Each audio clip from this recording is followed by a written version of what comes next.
very good morning and welcome to The Form as we gear up for what is a really big week in New Zealand racing with the start of Cup Week in New Zealand with the 2000 Guineas, the feature coming up. And of course, as 1 week starts, another ends out of Melbourne as we look towards the 2 feature races coming up, of course, the McKinnon and also the Darley Sprint out of Flemington. This is what you can expect on The Form this morning. First of all, here on The Form, we will catch up with James McDonald, Melbourne Cup winning jockey, everything around the victory with Very Elegant, and of course, 2 big plum rides this afternoon in the Darley Sprint and the McKinnon. So we'll talk to James about those runners. Chris Waller, the Melbourne Cup winning trainer of Very Elegant, and we'll also touch on his leading chances this afternoon. Jamie Richards, he will saddle up the 2000 Guineas favourite Novea. Tony Pike, he will line up one of the key dangers to Novea in Field of Gold in the 2000 Guineas, plus some other strong chances in the north and also out of Riccarton. Lisa Allpress will talk about her book of rides coming up out of Riccarton. Matt Cross, the voice of Cup Week, he'll join us with his best in value and his thoughts over the 3 feature races. A Te Rapa preview as we look towards the listed feature there, the Legacy Lodge Sprint, over 1,200 metres worth $60,000. And Ben Ascari from Racing.com, he'll provide us with some winners on the final day of Cup Week in Melbourne.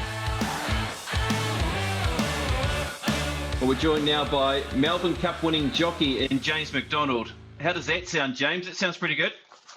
Yeah, mate, it's been an awesome ride. Obviously, the last week, I suppose, but especially Tuesday, it was just unbelievable. I just couldn't believe my luck, and just the way everything planned out, it was just perfect. And it's been just a whirlwind last couple of days. And luck's a fortune in this game, isn't it? And, this was a horse that you potentially weren't even going to be on. And it's all just paved the way towards you being on this horse, and look what you delivered. Yeah, 100% right. It's funny how things work out. I was booked for a European horse. It went amiss, obviously, a few days before.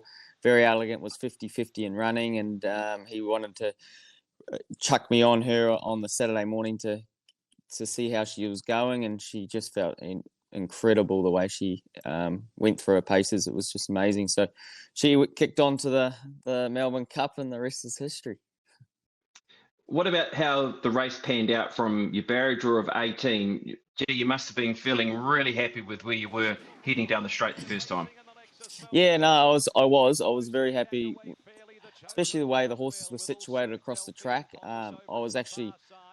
My plan of attack was to probably be in that line to start with, just cruise along for the first half and hopefully just slot in. But when there was a big line across the track, I just took an opportunity to come back and try and get a position a bit earlier than I actually anticipated. And as it turned out, I ended up in the best possible spot within a furlong out of the gates. And that was enabled her to just get into a rhythm straight away, and I was able to make the right moves at the right time, and then in the 3 wide line just increased the tempo from the 1,000, which put us 2 spots closer the whole race.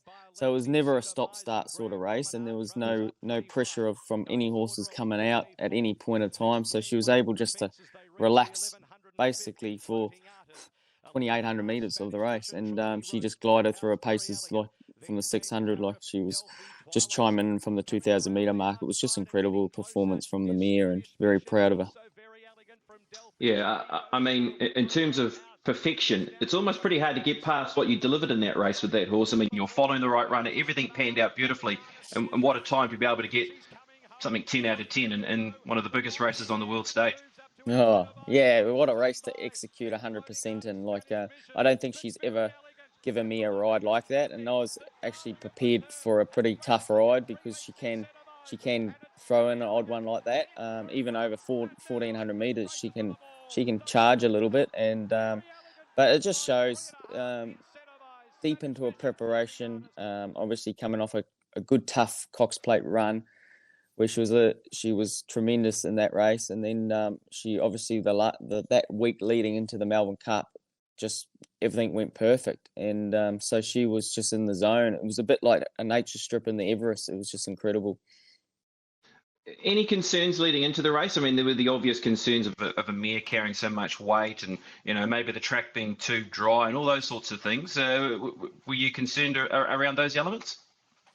Look, probably the weight. To be fair, that was the only turn off, because we knew she was good enough, and well, we definitely knew. We knew she'd run it out like she did last year, and we just needed to get a better position and give herself a chance. But apart from the weight, there was no real concerns because she was a 9-time Group 1 winner, taking on arguably handicappers that would never ever going to even probably win a Group 1. So she was well in this race, and her class shone through definitely the last 2 furlongs as her turn of foot just kicked in.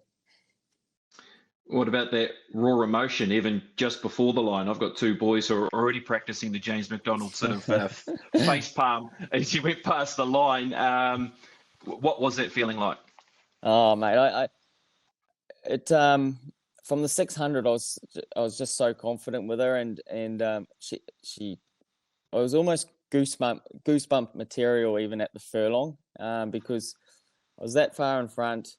I had almost too much time to think about what was happening, and I was in disbelief. I don't know what was running through my mind, to be honest with you, but I just couldn't believe my luck. It's just a huge honour to ride in the race like a Melbourne Cup, and let alone to get a good ride in a Melbourne Cup, and then to win it. It's just incredible. And obviously, I got close 1 year.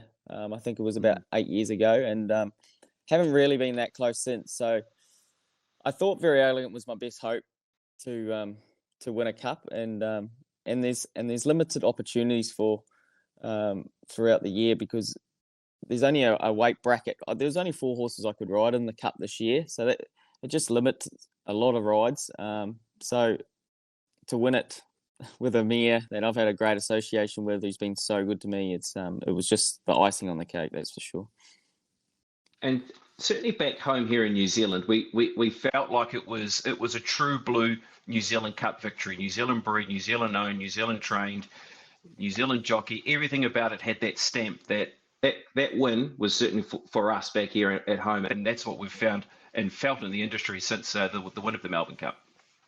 Yeah, 100%, and we've felt it over here too because the text messages, the phone calls, the emails, all the messages from back home, it's just incredible. Like my school teachers back in middle school have even in contact, and it's just been crazy, and I can feel the Kiwi association with the whole thing. It's just been nuts, but yeah, I think more just being a Kiwi bred horse, and she is a true blue one with that Zabeel bloodlines through her.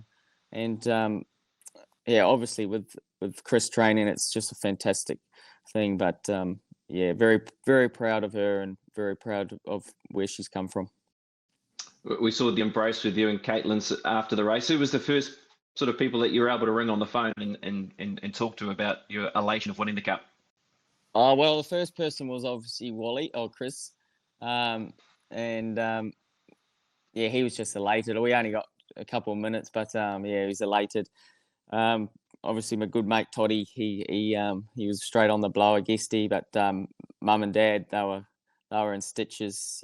Couldn't really understand mum. She must have been that pissed. It wasn't funny, but I'm not. But it was good. It was more. I just wanted to get home and just chill for a couple of hours because everything was just happening a million miles an hour. It was incredible. And so Caitlin and I just come back. We got dinner together, and then we shot down to the after party just after dinner. But it was just nice to just regroup for a couple of hours and just take in what had just happened because we put the cup on the table. We had a bit of a meal, and yeah, it was just incredible. Really, I can't believe it. Oh, neat. And what about the week? I mean, you've ridden 8 winners throughout the week. A great opportunity to try and break Brett Preble's record too, coming up tomorrow. So I mean, it's just things have fallen into place. Derby Day, great day for you.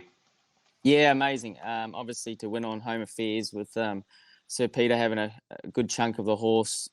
He's an exceptional colt, and he blitzed that straight. It was a masterful performance, really, and that was just the start of the ball rolling, really, and to get 4 winners on Derby Day is huge. It's been a great week. Obviously, we've kept pretty on the straight and narrow the whole week. I've been pretty determined to do pretty well this carnival, and unfortunately we had a scratching in the Cox Plate, but hopefully Zaki makes up for that on Saturday. But looking forward to Nature Strip and Zaki, and to top off what has already been a great week. And just before we talk about the weekend ahead, Espiona, who won on Thursday. Wow, how good is she? Yeah, she's the real deal. Obviously, her performance suggested that it felt as good as it looked, and I'm sure she'll shoot through whatever grades Chris puts her through. I'm sure he won't overplace her, because there's a nice Princess Series. Look, I don't know where she's going, but I'd say that would be the logical path in the autumn. But she feels very exceptional, and we're going to have a lot of fun with her. Waller with another good one. He just keeps turning them over.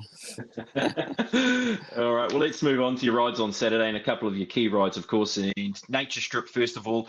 Well, you hop off a 10-time Group 1 champion and Very Elegant, and now you get to jump aboard one of the best sprinters in the world in Nature Strip.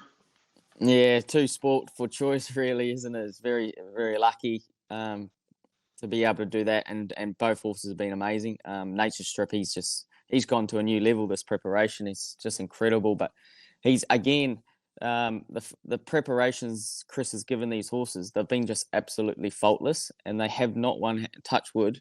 They haven't had one hiccup, and it's been smooth sailing. So that's been the key to Nature Strip's performances. And for the last 2 seasons, he's been so consistent. He hasn't finished out in the top 2 in his past 7 runs, which is very, very good, especially at that elite level. And he only has to replicate what he did in the Everest, and he should be very hard to beat. Is there anything in the race that concerns you, or how the race might pan out, or anything like that around the Daly Sprint? Not really. He just ticks every box. He makes his own luck. He goes on wet ground, so that's not going to matter. He's going to be leading, so he can get to the right part of the track. It's just pretty self-explanatory with him. It's just whether he has an off day is the only thing. But look, there's a couple of nice little lightly raced 3-year-olds that will probably run well, but we're talking about a proper horse here in Nature Strip who's at the top of his game. Well, let's move on to the McKinnon Stakes now, and Zaki, you're right here, as you spoke about. Look, a real disappointment for the team with what happened with his elevated temperature on the morning of the Cox Plate. What have Annabelle Neesham and Todd Pollard sort of said to you about his progression leading into this? Yeah, no, they're happy with him. It was a real funny thing, because he was fine on the Friday night, and I got the text through on the Saturday, and he went out for a trot and canter, and he was fine, but he was just he just come in, and she couldn't believe it. It was just a little bit higher than what they can race on, and it wasn't much, and it was there and it was gone within 12 hours basically. So he never missed any work. He's had a good week this week. I've worked him a couple of times. He's very well. He's very fresh, fit horse. Hopefully he can bring his A game, because he's going to need to, because it's a strong race. But if he brings his Brisbane form, he'll be very hard to beat. Yeah, you said a strong race. I mean, who do you see as your key dangers in the event? Well, the 2 mares look the logical, because they're in form. They're going so well. But Hungry Heart needs a good ground, but she's going well, and Colette goes on all ground, so she's got that tick, that box tick. So, and she's in good form. So, coming off a Group 1 win last start, she'll be probably the logical one at this stage, because we are forecast with a bit of rain on tomorrow. Out of the rest of your rides for the day, James, is there one there that you can sort of pinpoint as a nice ride on the undercard? Oh, look, they're probably my main 2, to be honest with you. I've got an Equation in the first that looks a nice enough chance, but there is a good horse, very good horse in that, of Lloyd Williams and Nick Williams. But he'll be fighting out the finish for Annabelle there as well. So handy book, but my 2 best ones are obviously, hopefully, the 2 in the big races. All right, James, just before we go, I've got one little thing here to find and show you here. Now, I brought this off Gripper Harrison. If you can see that there. Yeah, I can, yeah. Now, this is you breaking the record at counties in the 2010-2011 season. Very I authentic. remember that. Some counties mud on the goggles there. No, I Old bought it for about Sarge. 200. Yeah, that's Sarge's horse. Yeah, now I bought this for about $200. It's probably worth what now? $202 now. You reckon after your win?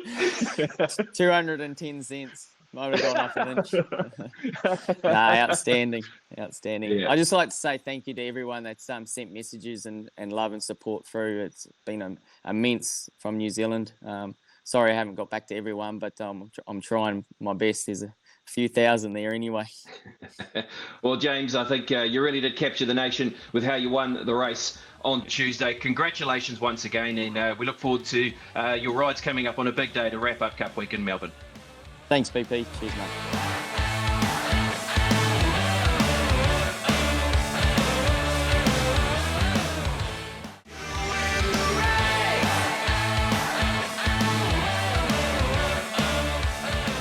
Well, we've just spoken to Melbourne Cup winning jockey and James McDonald. Let's complete the Kiwi combination by catching up with Melbourne Cup winning trainer and Chris Waller. Congratulations, Chris. Thanks for your time. Thanks very much. Yeah, it was an amazing thrill and very surreal, and just hard to explain really. I've like most racing fans, I've seen lots of Melbourne Cups, and I've been lucky enough to be there on track, and I've had the disappointments and the thrill as well of being involved in the race, but and seeing that media scrum that follows the trainers, the jockeys, the horse, the stable hands, and often thought, gee, wonder what that'd be like one day. So yeah, to experience it was quite amazing, and that next 24 hours afterwards, just the demand on your time and media commitments and the well wishes, it certainly makes it a race like none other. It's as simple as that. Like Winks won so many great races, but this race was just completely different to that scale that she won at. Just through like as they say, a race that stops the nation. Sure, Winks did it in her last run, but first Tuesday in November, it's quite surreal. Talk us through the race, Chris, and how things unfolded, because James McDonald really did give her every opportunity to win the race with what was quite easily a 10 out of 10 ride. Yeah, it was. So I wasn't that keen on running, and the owners were fully supportive of that decision if it was made. But I said to them, we'll give her every opportunity to get there. And we simply just could not falter from the Cox Plate run through to 3 o'clock Tuesday afternoon. We had to make a decision when they closed the fields off at sort of 4 p.m. on the Saturday. So we made a 3:30 deadline. I sent a message through to the owners at 3:30 and said, look, she's 100%. She ticks all the boxes we're running. And I think most of them expected the opposite. They thought we would stop, but we didn't. We decided to run, hoping for a good barrier draw. So when the barriers came out and dealt gate 19, it wasn't great.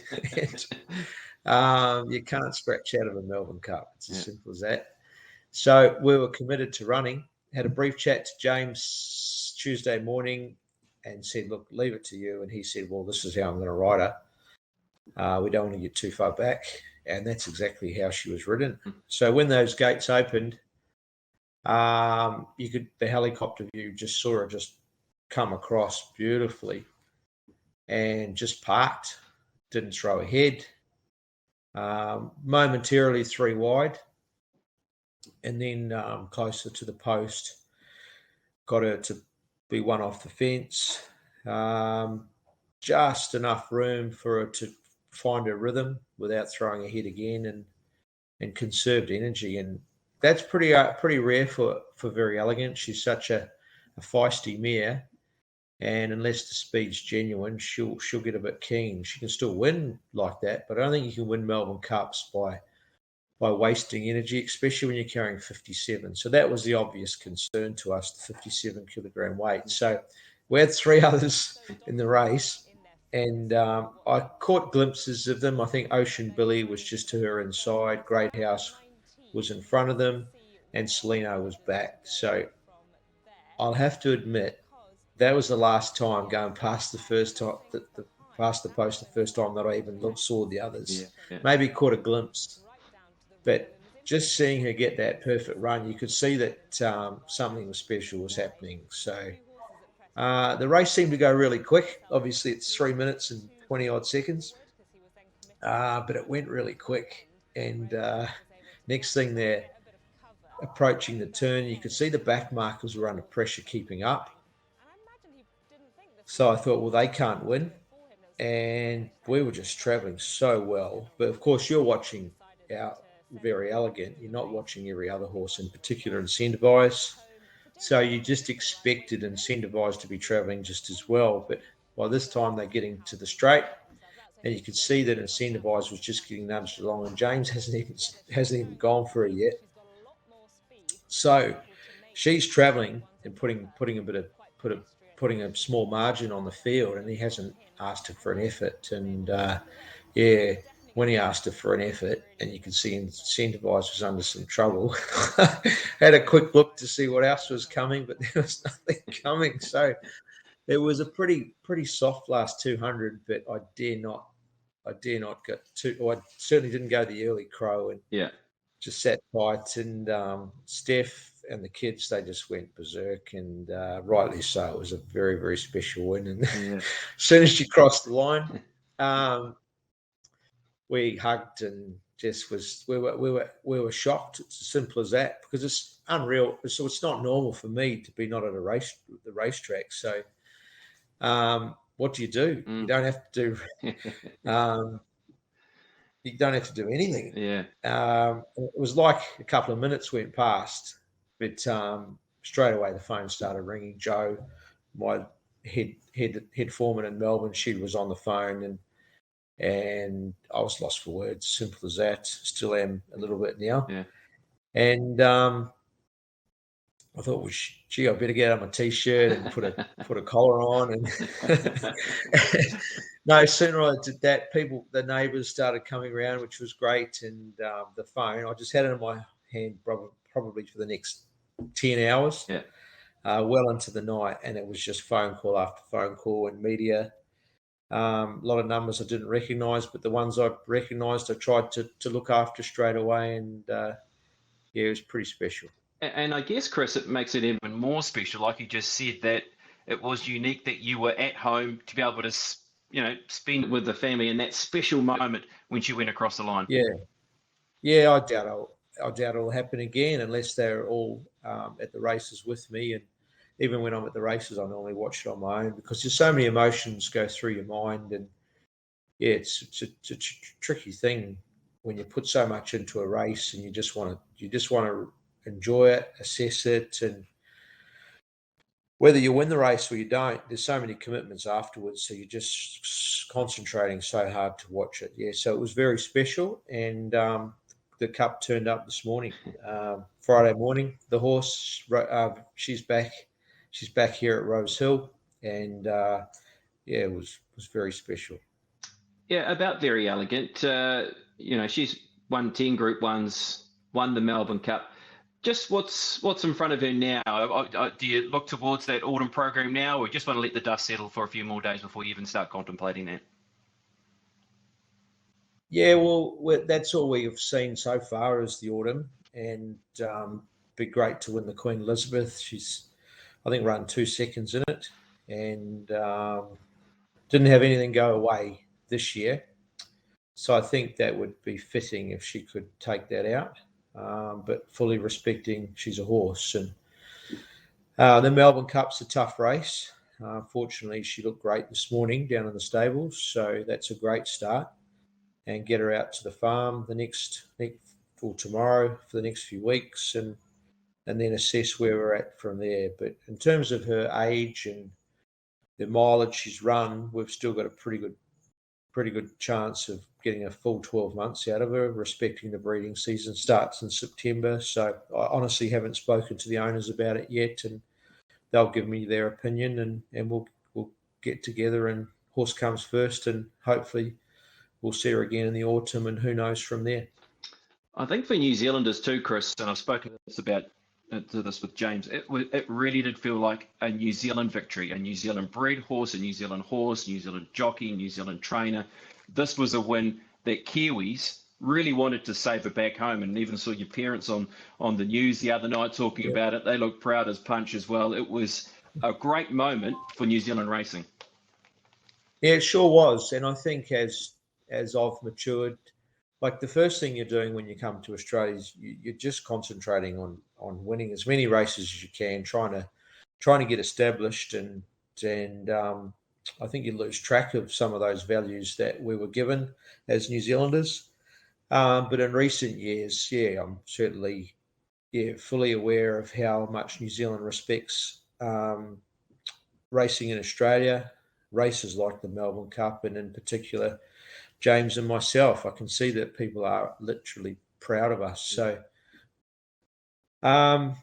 it was very special. It's as simple as that. And to win it with a New Zealand horse, I think was so fitting. And to come from down in the Central Districts where I'm from, it was really special.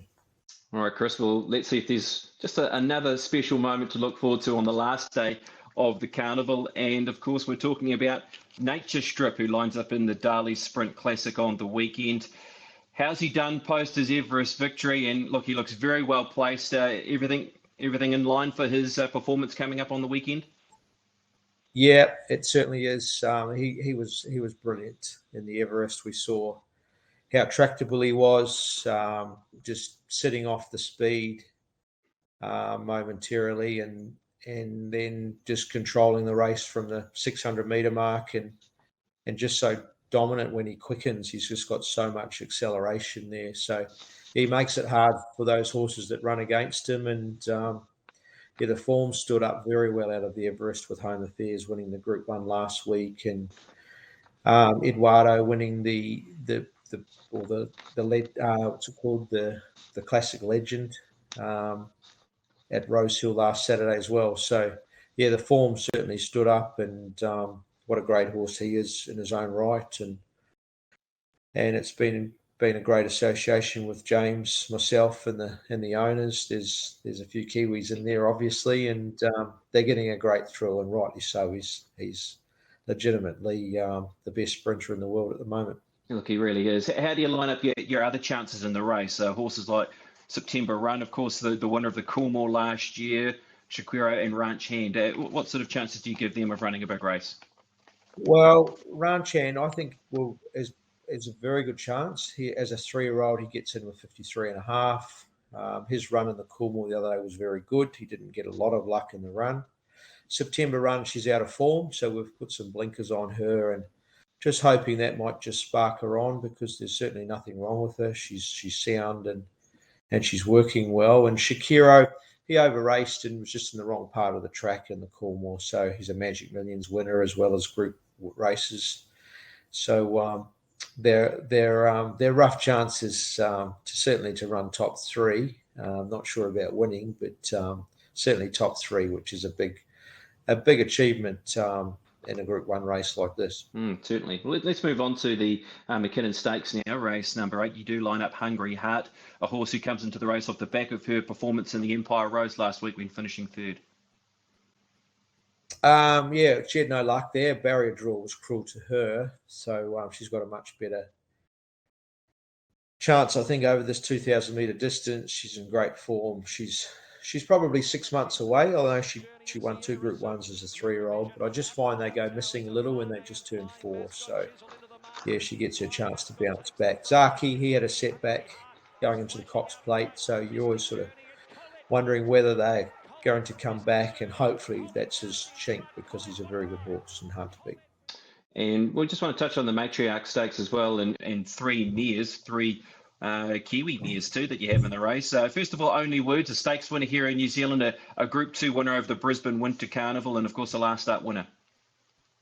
Yeah, last start was very good, and look, 2,000 metres perfect. She's a good, tough horse. She's continued to mature and develop since she's been here in Australia, and she's going to win more races, and looks well placed there. Our Intrigue, she's found great form. Pikey, of course, had her in New Zealand and running in the good races there, but she's adjusted really well to our type of racing, and she's sort of coming through the lesser races, but she's certainly capable of running top 3 in Charm Star. I think, like I touched on with Hungry Heart, I think she's still 6 months away, but she was placed in the Queensland Oaks and obviously New Zealand Oaks, and a good filly or mare now. But she'll run well, but I think 6 months away. All right, Chris, we'll leave it there. We'll let you bask in that glory a little bit longer before we gear up for the big day of racing on Saturday. Once again, congratulations on your victory, and to your entire team as well. As we all know, it's a team effort to be able to get success like you have in the Melbourne Cup. So congratulations. Thank you very much.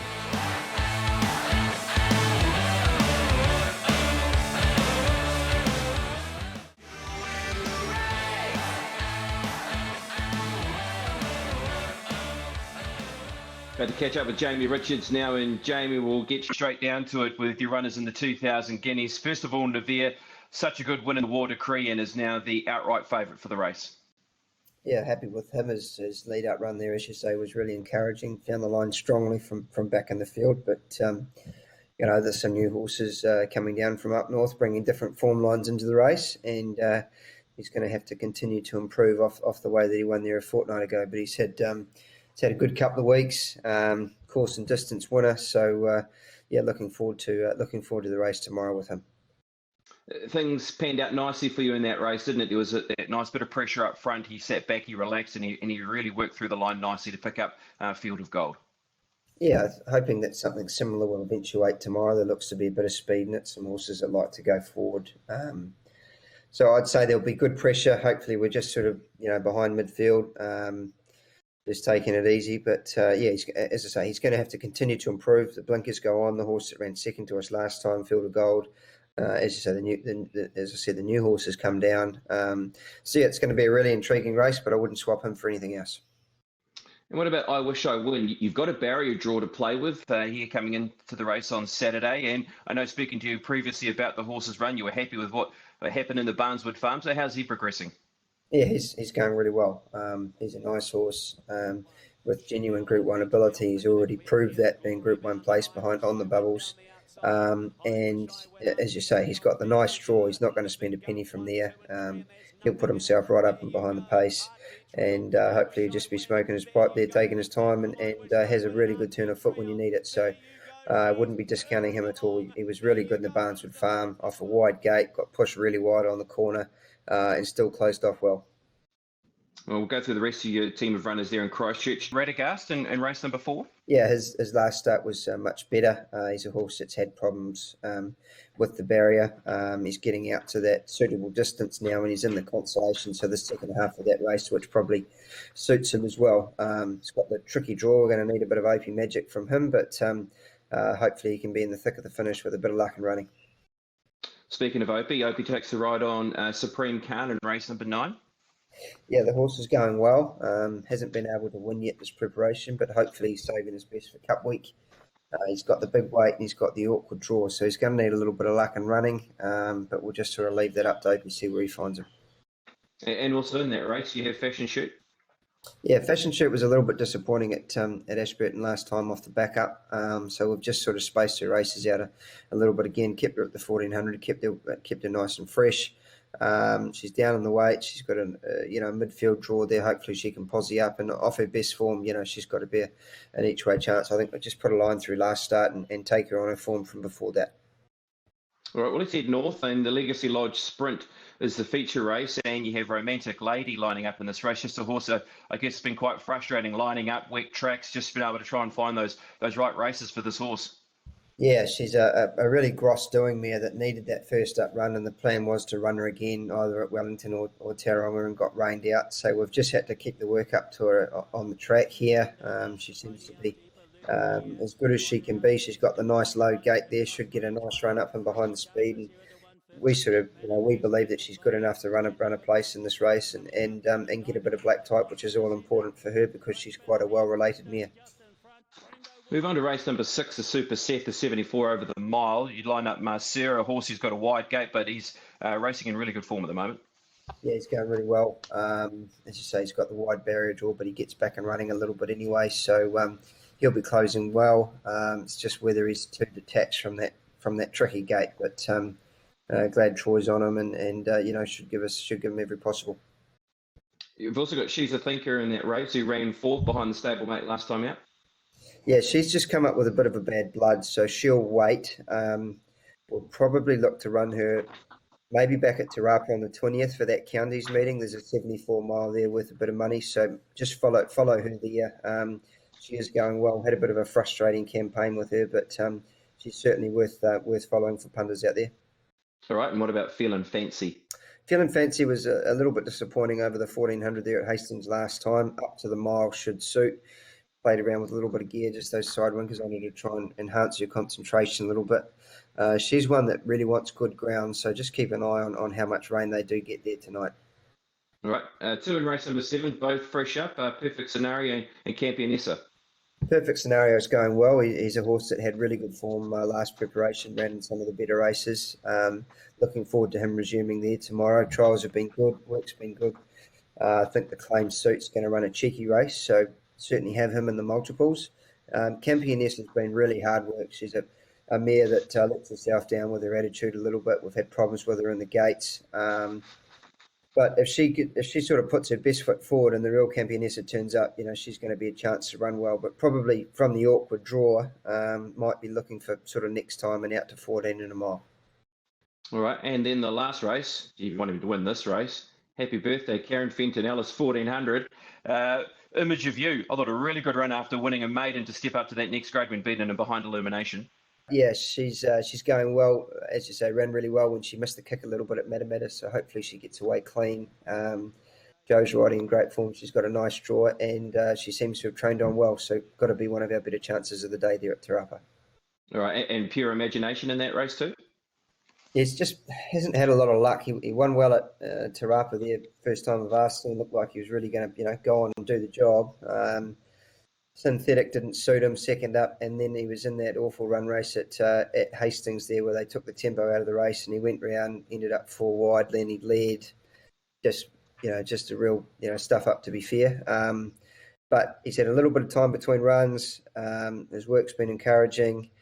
He really needs to front up there tomorrow to probably remain an entire. Otherwise, he might just need a little operation and be given a bit more time. But certainly follow him wherever he goes. I think he is a good horse. It's just whether he's ready just yet. Okay, just looking ahead to the rest of the week coming up, Marcus Aurelius in the Copelands. Marcus Aurelius running the Copelands. Yep, he's going to run there with 57.5. Opie will ride him, and we'll also have Summer Monsoon will run in the Stewards, so that they should be a couple of nice chances. Any 2-year-olds in the Welcome Stakes on the final day? No, we were sort of just thinking about whether we had one sort of jump out of the ground yesterday at the trials here. I was sort of keeping that in the back of our minds, but I think we'll just sort of take it a little bit easy and concentrate on trying to get them right up here. It's a long way down there and a long way home, so we've been a little bit slow off the mark with our 2-year-olds this year, but we had some nice horses trial yesterday, so hopefully we're not too far away. Okay, and just on your 3-year-old fillies for the 1,000 guineas next Saturday, which ones are lining up in that race? So there's 3 flew down yesterday from up here. They were Imperatriz, the Perfect Pink, and Ballon Rouge. We both go into the race in good order off the back of a nice run here at Matamata in the Soliloquy.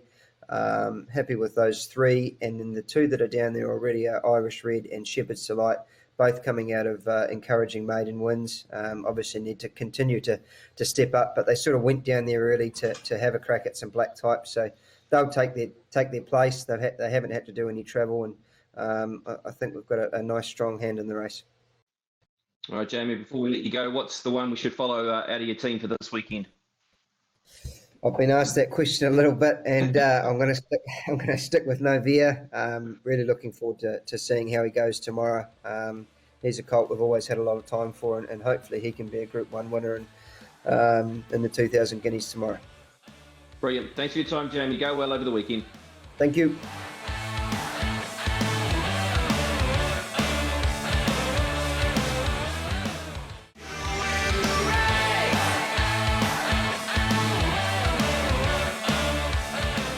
Joined by Tony Pike now to talk about this team of runners. And at Christchurch, Tony, Field of Gold, a horse who was beaten last time in the Watercree Stakes. What were the key things you took away from that defeat to now favourite Nevere? Yeah, probably a little bit disappointed because he's ride that day. He'd been riding brilliantly down there. Just whether the pressure got to him, I'm not quite sure. But he was just a touch too aggressive out of the barriers on him. He probably didn't need to be. It was never going to be run at an overly strong tempo, and just got the horse up and over racing a touch. Obviously, only lobbed into the trail for a short period of time, and then hit the front very early in the home straight. He's a bit like his brother Sherwood Forest. He's still very green and quite new, and definitely better with a bit of a target to chase. And pretty much the whole way up the straight, he's hit the front far too soon, and just wobbled around a fair bit after doing a bit of work early. So I think come Saturday, I think just with a slightly more patient ride, I think we're a big chance of turning the tables back in our favour. Okay, so a more patient ride, does that mean a pair or two away from the on-speed pressure? Not necessarily. He is a horse that normally relaxes really well. When he has been up on speed, I just don't think he needs to be drilled out of the gates. We've actually put the blinkers on him, and he's worked in those a couple of times and actually worked nice and relaxed with them on, which is good to see. We'll just probably come out the barriers neutral, depending on obviously the early tempo of the race. It's it's a bit of a messy speed map. I'm not quite sure where the speed's going to come from, whether it's Manawanui or Meritable, but it's a Group 1 race, so they should roll along at an even tempo, and I think he's got the barrier draw for Michael. There are plenty of options, whether he parks possibly outside leader or just takes a sit in behind the speed. All right, what's the reports been from Dean Williams South post that Watercree run?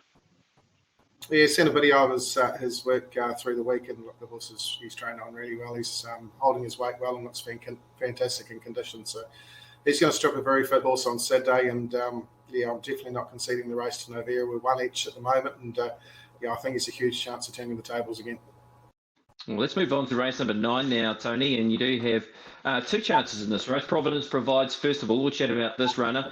I mean, this is a horse that's come on strongly throughout this Southern Sojourn with that win 2 starts ago, and of course that placing out of Ashburton.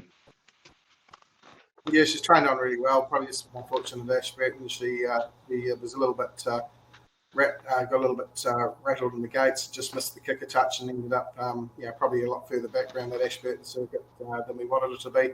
She sort of mapped to lead in that race, and she sort of had to take a midfield position, come wide, and she's hit the line really strongly late. So if she gets away cleaner on Saturday from a good gate, then she'll roll forward up near the speed. And obviously she was impressive there in 65 grade, and I think step up to 74, she was competitive at Ashburton, and if she gets away cleaner, I think she's a good winning chance on Saturday. And what about London Bound? Things just never worked out for the horse last time to the races. Are we expecting a better run? Yeah, definitely an inside gate last start, and she always tends to be a touch slower away, but just end up getting shuffled right back to last on the inside. And by the time she got clear, the race was all over, and it was pretty much a non-event. So I think she's drawn well again. If she can just get away that touch cleaner and position sort of in a midfield position, I think you'll see a much improved performance. Let's move north now. When we'll go to Brahma Sunset in race number 7. This horse is fresh up. What are we expecting? She's come back a lot stronger this prep, a lot more relaxed as well. Her trial at Cambridge was very good. Fresh up 1300 is probably a touch on the sharper side. She's drawn out in the track, but there is a bit of rain forecast. So that track's had a lot of racing lately, and just probably out in the middle of the track might be the place to be. If they go a reasonably solid tempo, I'm not saying she can win, but it wouldn't surprise me to see her getting home strongly late and running into a placing. Okay, and Ben Tager in race number 8. He's second up. Is he a horse that can improve and get close to them? Yeah, he's probably looking for a mile, but his coat wasn't quite through at Tierra, and it was a fair run, but he's definitely taken a lot of improvement from that race this week. This week's been outstanding, so I'd expect him to improve sharply on that fresh up performance. And if he's not winning on Saturday, I think third up at a mile, he's going to be going very close. And the two other horses we haven't mentioned, Gallardo and Caminata, are they likely to race here or go Sunday, Hawke's Bay? Look, probably just both appreciate a bit of cut in the ground, so we'll just contemplate that on Saturday morning, but possibly both go to Hawke's Bay. Both look very winnable races. Obviously, Caminata's in good form. She's come back and strung 2 wins together. She's just getting stronger with each preparation, and Shemetz will probably sit outside the leader in a small field at Hawke's Bay, and it doesn't look like an overly strong race. And Gallardo, she's not far away from a win. She just doesn't help herself out of the gates. She tends to miss the kick and get a long way off them and close really strongly late. So the Hawke's Bay race looks ideal for her, and she should be hard to beat in that. Okay, over the weekend, is there one that you can identify as a good bet? Look, I think Providence Provides probably back to Riccarton. I think should be very, very hard to beat. But do like Field of Gold each way. I think he's getting out to very good each way odds. All right, Tony, all the best with your 2,000 guineas prospect in Field of Gold, and also for the rest of the Cup Week coming up in Christchurch. Thanks, BP. Wish I could be there.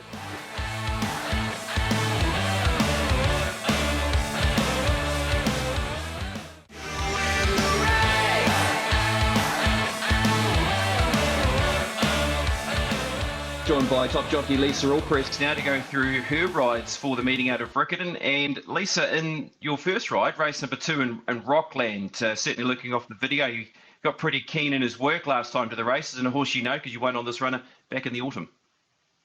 Yeah, he's a really nice horse, and I'm lucky to get the ride back again.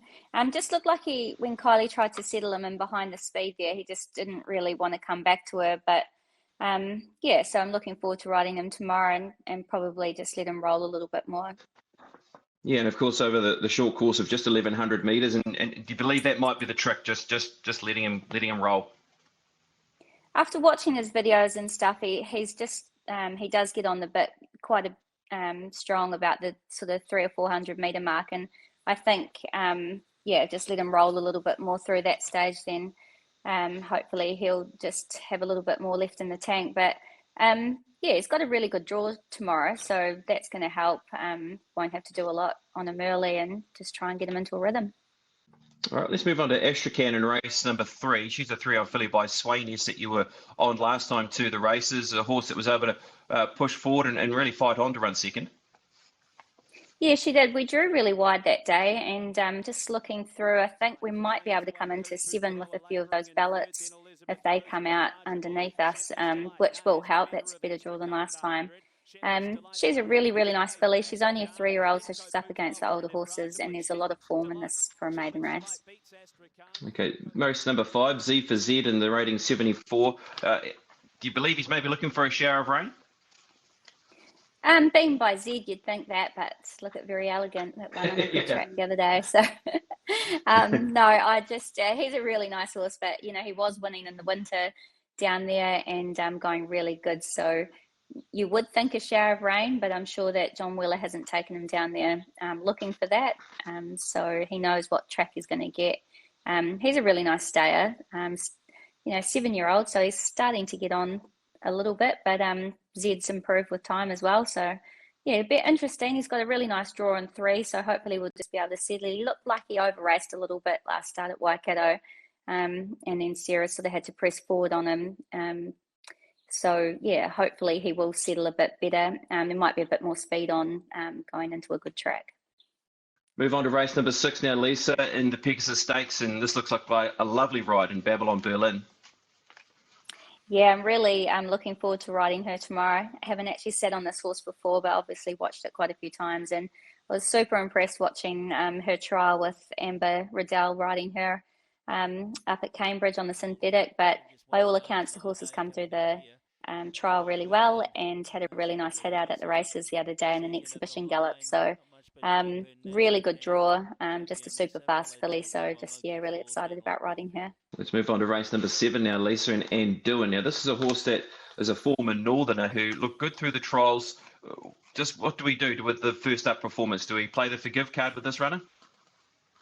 I think so. Just couldn't quite get over to the rail, or sort of stuck about 3 deep coming out of the chute last time, and wasn't ideal. Just did race right up on the speed and wide. Just couldn't cross over those ones on the inside. Just kept kicking up. So had to sort of take my medicine and stay where I was, and just faded out the last 100. So definitely the improver from that race. And I think the horse, it's a nice horse. So yeah, I think by all accounts, Terry said the horse has improved too. So she'll know a bit more about it after having that one run under his belt. All right, then we'll stick with the Terry Ray theme too in race number 9 with Harbourside. He's third up. He's a runner that, it sort of looks like he might be getting close to some winning form. Yeah, it's a little bit unlucky last start at Ashburton with Bridget on, but I still think, the horse had its chance. So hopefully it's a little bit more fitness under his belt. I've never actually ridden this horse before, so looking through he is a nice horse. He's a beautiful type. So yeah, it'd be interesting. Sort of another horse with a good draw. So these things definitely help in these, on big race days. Well, let's move on to Metropolitan Ride, and a real up-and-comer in the staying ranks is Southern Ocean, a horse who was the favourite for the race. Very good last time to the races, Lisa. Just start number 10, but has already racked up 5 wins on the board. Yeah, he's a really neat horse. Wasn't an overly great ride early last start. I got tracked a bit wide and didn't have any cover, but just sort of managed to get in on the point of the bend about the sort of 900 last time, and got about 100 metres of cover, and then just asked him again and he just kept coming. So full credit to the horse. He's just lovely. He tries wherever he is. The barrier draw is a bit better tomorrow, so still not great. Still a bit of work to do from barrier 9, hopefully a little bit of luck. But yeah, he's a really nice horse. Tries every time he's out there. Yeah, and certainly the new kid on the block, isn't he? With when you see horses in the race like D&G, who's performed in this race and of course has won the Cup and a number of others, and moves up to 2,500 metres. Your thoughts around that? Yeah, I don't think the distance will worry him at all. He just keeps on coming. Doesn't know how to go a bad race, but you're right. He is. This is a bit of a step up. You've even got the likes of Bodeswell, which I think went really, really super last start at Rotorua, and it's probably going to be one of the favourites for the Cup. But yeah, it'd be interesting to see how he goes tomorrow. But like I said, I'm happy to be on him. He tries. Terry's a fantastic trainer. Starting to creep up a little bit in weight, like 57 kgs is not ideal, but he hasn't been doing anything wrong, so he's a nice horse. And your last ride for the day is Sacred Giant, and tried hard last time to the races. You are drawn out in the car park for this one. Yeah, I know, but another horse that sort of can race on the speed, so we'll just sort of maintain a bit of a straight line out of the barriers, and just sort of mosey on over, and hopefully he'll land in a nice enough spot to be able to do that. I don't think that barrier draw is a disadvantage for this sort of horse. He's a big, strong fellow, and he likes a bit of room, so that's not a disadvantage at all. And yeah, he only just went down last start. Ben Foot's in the ownership there too, and he gave me a bit of cheek for getting beat on it. So I said we'll have to make amends next time. That sounds like Ben to be giving cheek. What's your best ride for the day there, Lisa? Well, I think Babylon Berlin. So if that gets beat, I'm going to have to blame the trainer. Too right. Hey, I noticed you've got 4 rides at Hastings as well. Gucci Belt, What's Up, James Barry, Parisian Poppy. Is there one there that stands out? Definitely Gucci Belt. She's actually a half sister to Intriviere, and just absolutely love her. Her first run at Woodville a couple of weeks ago was very, very good. She drew 1, and I missed away a little bit, then hunted up, and it probably wasn't a great ride, and then got caught on the inside, and I could not get a run. She ran to the line under a hold and was actually clipping heels to run third and behind the winner. So a length off the winner, and didn't even let her head go. So it was a great run. She's come through the run really well. She's got a nice draw again in 5, and hopefully she would have just learnt a little bit from that run, and hopefully we can manoeuvre into a bit better spot on Sunday. But yeah, she's really exciting, so I'm really looking forward to her. Right, we'll mark that one down for Sunday out of Hastings. All the best for the rides coming up as we kick off what is a big week here in New Zealand in Cup Week in Christchurch. Go well, Lisa. Thanks very much. You too.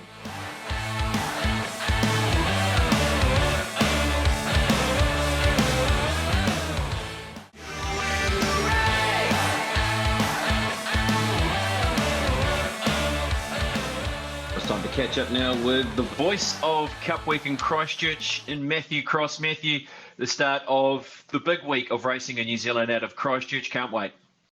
Absolutely, Brendan, and a little bit different this year, of course. We've got no crowds, but there's likely to be more people watching than we ever have across our trackside channels. So to you out there, good luck on the punt over the next 8 days. And Gee, it all kicks off with a fairly even day out of Riccarton, Brendan. Looking at that track, dead 5 currently, but outside it's a stunner of a day. So I'm picking that we'll be in that dead 4 range, maybe even a little bit drier. They've put plenty of water on the track, so should be fair going for everybody. The running rail back in the true position, which is a massive plus as well. Just hope that weather holds out for the entire week. Absolutely. Fingers crossed for that. All right. Well, let's move on to the first of the features on the program, Matthew. It is race number 6, the Donaldson Brown Pegasus Stakes over 1,000 metres. And no surprise, and deservedly too, you'd have to say that Babylon Berlin is desperately short in this race. Yeah, I think she's the best of the day, to be honest with you, Brendan. I thought anything over the $1.60 mark would be good shopping. Bookies have opened her.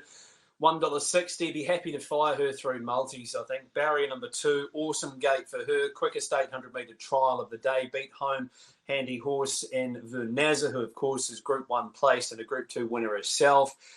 Cambridge Breeders' Stakes winner, beating Miss Tycoon Rose. The form around is good. She's a really, really talented sprinter, this one, Brendan. If not one of the best sprinters in New Zealand, Babylon Berlin. First up, 1,000 metres. I think you can take the money and run. She'll lead.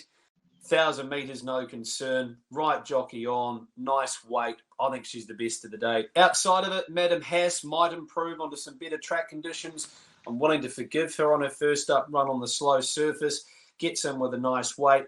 And our girl Gilly from the Pittman base will be in it for a long way. But I don't think there'll be any match for Babylon Berlin. Should kick the multi-punters off to a good start.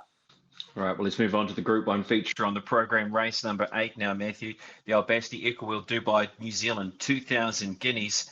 And Nevere really did arrive on the scene. Looking into that Watercree Stakes 2 weeks ago, Matthew, Nevere was around that $11 or $12 chance to win the 2,000 guineas. And then he produced that sexy performance last time out. Yeah, it certainly was, Brendan. If you go back to his trial at Ashburton, it might have put a few people off, I think, on the 21st of September. Wasn't wearing the blinkers and, gee, had a good look around in that trial, didn't he? Then he went to Riccarton, second and behind Field of Gold in a solidly run 1,400, found the line, and then, bang, he's clicked last time in the Watercree Stakes. Peaking at the right time. Opie jumps on board. The Jamie Richards factor. Opie's won the race 7 times. If there's enough pressure and he can get him into a rhythm, I think he's good enough to run over the top. I think his price is about right at that $2.70 quote. I like Mana Nui. On face value at Te Rapa last time when watching the race, I sort of thought to myself, gee, he might have just been a little bit below par. But considering that he wasn't fast out, he basically walked out of the gates, got himself midfield in a bit of traffic, never found his rhythm, wanted to get keen, which you can't do in stakes races. His last furlong was still very good, though. He ran around 12 seconds for the furlong and was beaten, I know, 5.5 lengths on a track that maybe didn't suit the dead 5. Dead 4 surface for him. Nice gate to work with. He's by a sprinting side, Brendan. No, nay, never. So there could be some question marks around the 1,600. But then you look on his dam side. His mother, a half to Alpine Heights, 12 wins, 1,600 plus. Grand Dam won 9, 1,800 plus. And his mother was a winner over 2,200. So there's a lot of ticks for him to be copping the mile. If he can settle in the run, Mana Nui, he'd be my each-way play in the race. We'll take your pick outside of that. You can just about make a case for every horse in the race to be an each-way play. Dark Destroyer, massive run in the Sarton. Field of Gold, blinkers on. Can he lead and switch on and maybe run them ragged? And then you've got I Wish I Win off the inside and Meritable and Wakari, who are without chances. I think it'll come down to Novere getting a nice run in transit, Brendan. Looks pretty open outside of that, though. If I was having a bet, I'd be happy to play the each way around Mana Nui. I see he's been a drifter in the market, so getting some juicy odds at 11s. Yeah, good assessment of the race, Matthew. And I suppose the map could be a little bit messy about how things pan out. Spoke to Tony Pike. He's of the belief that maybe Field of Gold was just hustled out of the barrier. Maybe we can take that one spot off speed. Meritable, maybe from an outside gate, can push forward. So they all play key parts to the shape of the race, doesn't it, Matthew, around how it's run, especially for a horse like Nevere. Well, and if they go hard up front, it brings a horse like Dark Destroyer into it. If Sam Weatherly can get him maybe a little bit further off the rail. Barrier number 2, wouldn't want to see him get trapped away on the fence, because when they get trapped away on the fence like that, then at the important time when they need to get their rhythm, they just can't. he sort of needs to be following the speed from about the 800 metres and having had them run some good splits up front, Dark Destroyer. Meritable's going to have to do a little bit of work, but you're right. If they don't want to lead with Field of Gold, there could be an opportunity for both him and maybe even Wakari to punch across and take up forward positions. First 200 metres, as you say, is going to be the telling factor. Yep, can't wait for it. The first Group 1 of Cup weekend. We'll go to the last of the features, Matthew, on the program, race number 10. And this is the key lead-up, of course, to the New Zealand Cup the following Saturday, the Metropolitan. How do you go about lining up this race? Southern Ocean, the up-and-comer, the horse that's won 5 from 9. You've got Bodes Well, Swords Drawn in the race, Lincoln King, a runner that performed well in the Cup last year, and even D&G, as we know, a horse that's performed in this race and gone on to win the Cup. So how did you line up this year's edition? Well, Southern Ocean was huge last time. 2,500, I think, will suit. He's only lightly raced. 5 from 9 that he's won. 2,500, I think, will suit based on how he ran last time. Beautiful, loping horse. Just keeps trucking all day. If All Press can get him into a nice sort of spot with the 4 kilogram rise, I think he's the horse to beat. Lincoln King profiles nicely for the race off the barrier draw. Danielle Johnson jumping back on is a massive plus. She just gives horses so much confidence. And at the moment, she's probably worth 3 or 4 lengths in addition to the horse's chances. 3 D&G should be a place play in the race. She'll be finding the line strong. 2,500 metre record says that she'll play a part. And you must include both Swords Drawn and Bodes Well, both with wideish gates. So I'll be interested to see what they both do, Sam Weatherly and Craig Grills, with their horses. But I think the 2,500 will be certainly up their alley. If I was having a bet, Brendan, happy to say D&G to run top 3. And I think you're getting a nice enough price at about $3. Nice one. Okay, well, let's see if we can get a best in value from you, Matthew. What have you nailed down for the program? Best bet's going to be Babylon Berlin in race number 6, $1.60. You can play around that. And happy to say the value of the day is Mana Nui in the 2,000 guineas. So going across both of the feature races, Mana Nui certainly at a very backable price. Had he run top 3 in the James and Annie Sarton, you're probably giving him a maybe $4, $5, $6 chance. Bookies are giving you $11 courtesy of that run, which wasn't actually that bad. I think on the drying track conditions will suit. Breeding says 1,600 massive plus. Vinnie Colgan, big race rider, nice barrier draw to work with. Played each way around him. And yeah, if you're playing multis across the first day of the Cup Carnival, Babylon Berlin, she's a must-have. Yeah, and also with Mana Nui, Hawke's Bay Guineas winners, they have a great record in this race, don't they, too, the 2,000 guineas, and that is Mana Nui. Now we better move on to Tuesday before we let you go. New Zealand Trotting Cup Day. Have you got one for us there, Matthew, and maybe a cup tip? So the cup tip, I'm going to go with Classy Brigade to run a top 3. I think that the top 3 price around Classy Brigade is really good shopping. Comes into barrier number 4.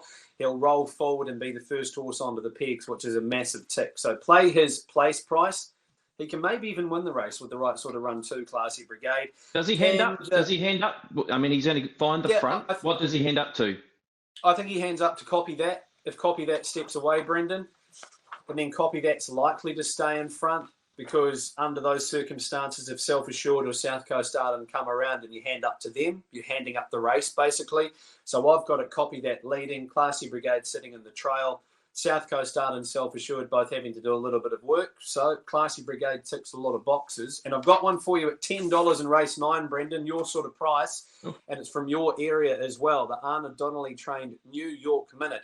Race 9, number 5. Take a bit of the $10. I don't think that price will stack up. Runs this time in have been excellent. I think bookies have missed it. Should be the favourite in that race. Comes up with barrier number 5. Drops in class. Its runs in behind Terry and Deny Everything have been good. And last start drew a tricky gate in a race dominated by those on speed. So race 9, number 5, New York Minute. Snap up the $10 on the day. I reckon it might even start half that quote.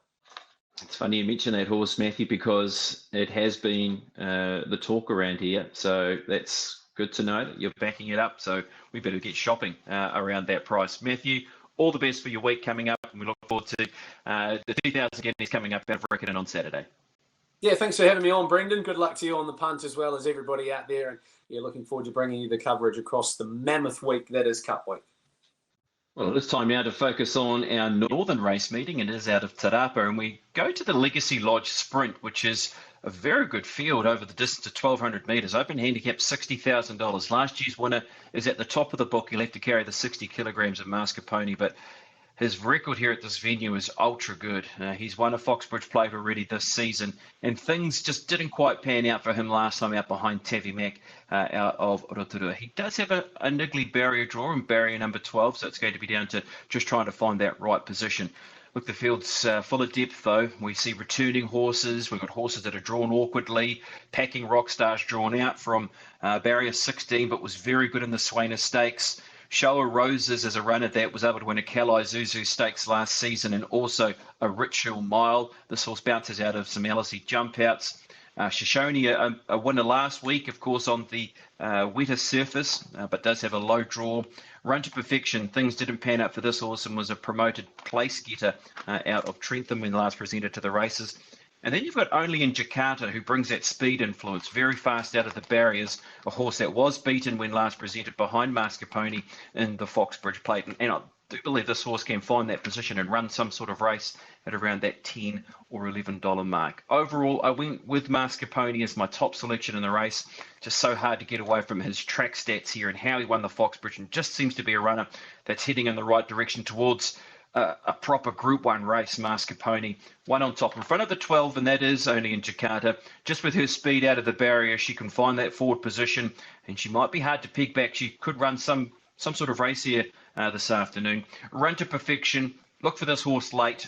Was unlucky at Trentham, as we spoke about, and just sits in a good place in the weights with 53 kilograms. Does Run to Perfection.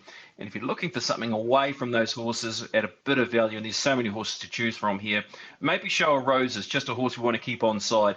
Still quite an underrated mare with how she won those 2 races last season. She has a low draw, and she might be able to take a spot just in behind Speed or somewhere close to it. So 1, 12, 10, and 3 in the Legacy Lodge Sprint. Best bet for the day. I am going to go to race number 3, and I do like the chances here of Plishenko. Pretty much a best bet / value bet, I thought, around this runner. He sits at $7 at the moment. If you wind the clock back 12 months ago, this was a horse that was winning on the Labor Day meeting here at this venue in a 65 over 2,000 metres, then pushed on and went to Christchurch, ran 6th in a Metropolitan, just missed getting into the New Zealand Cup, so ran on the same day of the New Zealand Cup over 2,500 metres in a rating 82 and was able to win that race. He is a horse that is in 65 grade with 3 kilos coming off, and I really have liked his last couple of runs with 57 and 60 kilos on his back. Aaron Layton riding well. Just happy to roll the dice on him with where he sits at the price at around $7 in Plishenko. And if you're looking for another bet throughout the day, maybe go to the last race of the day, and that is the Happy Birthday Karen Fenton Ellis, and do like the chances here of Image of You. Couple of kilos coming off with Joe Cameroon. A nice win 2 starts ago, and then has backed it up after being slow away and working home and behind Illumination. So there are a couple of nice bets to look out for our feature Northern Race meeting, the Legacy Lodge Sprint. Of course, the feature race coming up out of today.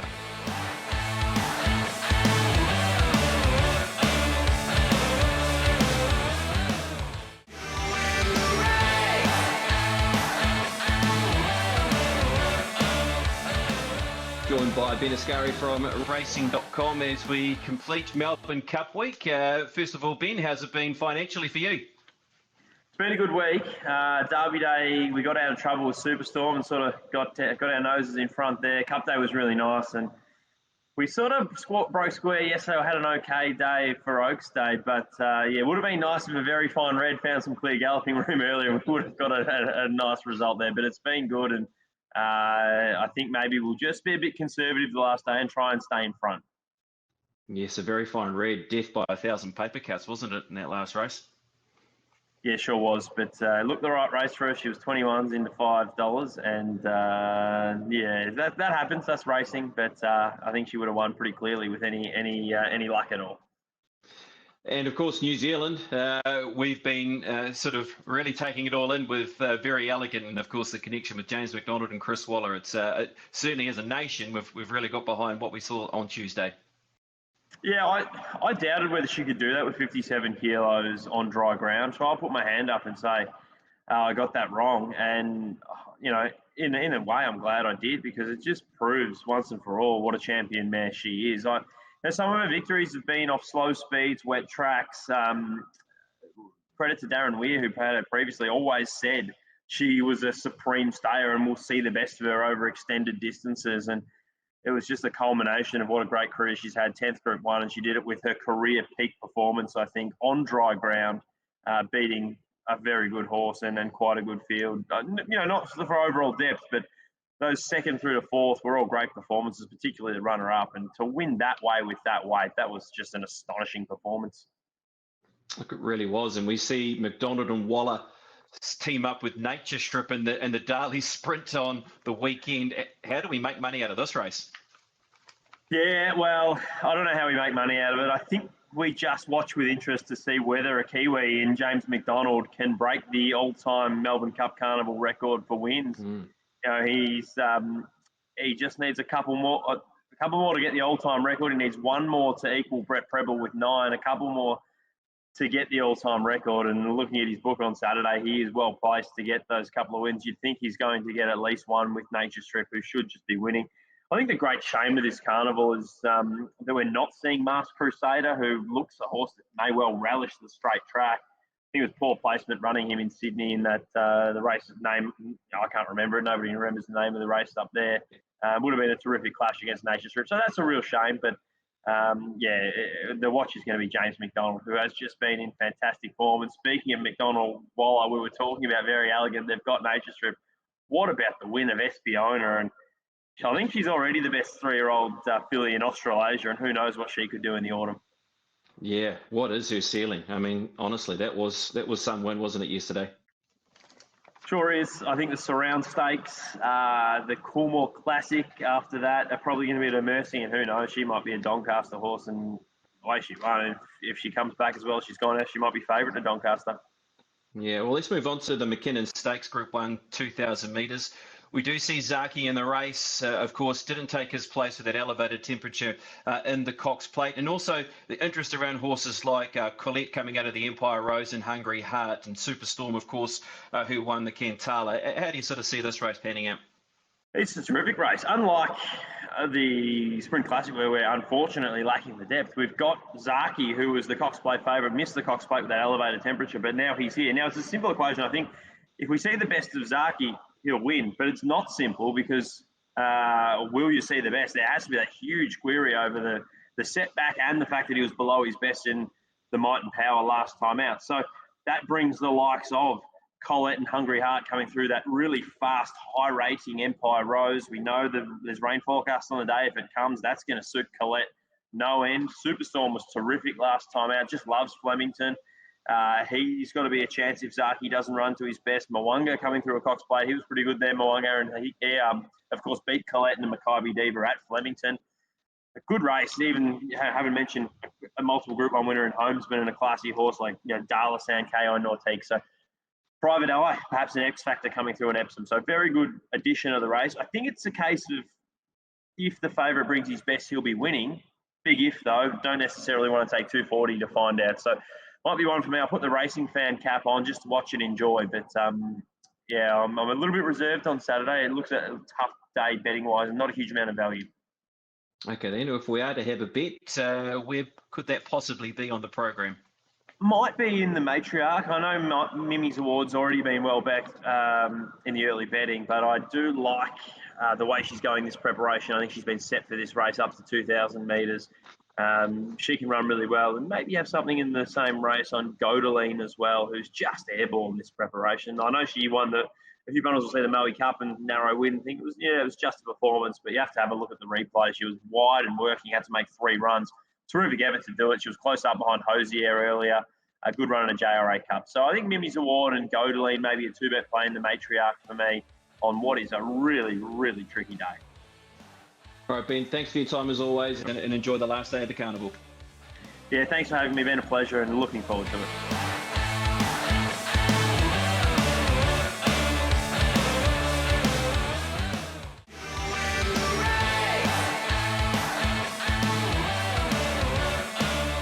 That concludes our interviews, and a massive thank you to everyone that's joined us this morning.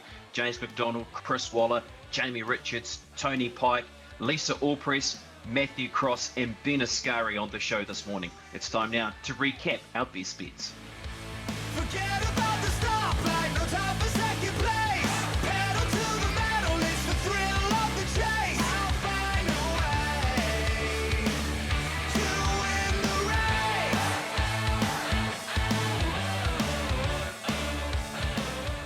Well, that completes a bumper show here on The Form. Hopefully you can find a few winners from our guests.